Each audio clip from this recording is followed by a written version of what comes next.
Artık yoruldum gidemem, her yanımdan yaralıyım. Vay vay.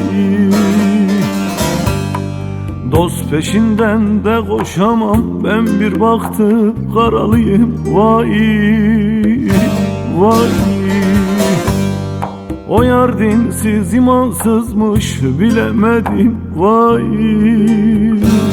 vay.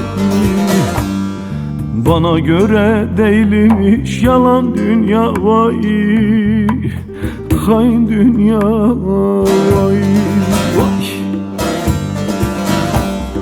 Yazık akıttığım yaşa, emeklerim gitti boşa. Hep yem oldum kurda kuşa. Vay vay. Yalan dünya yalan imiş, kötülere kalan imiş. Bana göre değilmiş. Vay vay.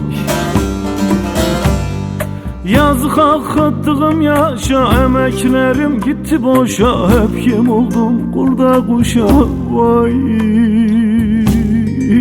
vay.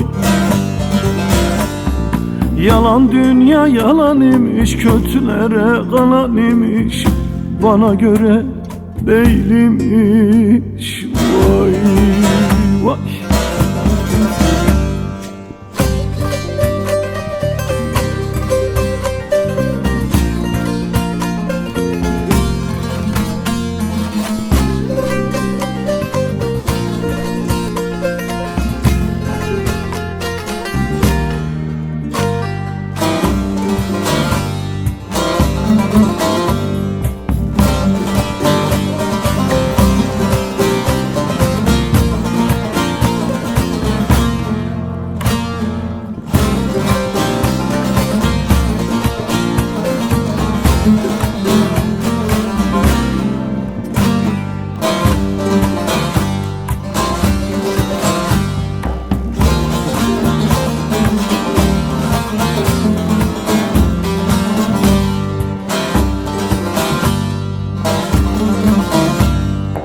Oldum olası hep böyle çile çektim. Vay vay.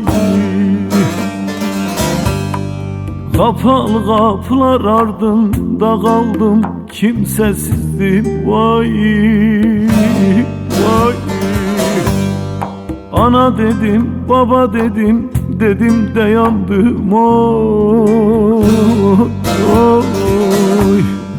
Bana göre değilmiş yalan dünya. Vay hain dünya. Vay vay. Çaresiz abdalım ömrüm, aha böyle geldi geçti. Gelen vurdu, giden vurdu. Vay vay.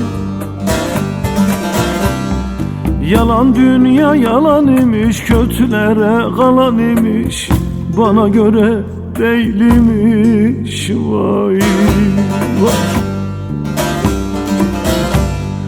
Çaresiz abdalım ömrüm, aha böyle geldi geçti. Gelen vurdu, giden vurdu. Vay vay. Yalan dünya yalan imiş, kötülere kalan imiş. Bana göre değilmiş. Vay vay.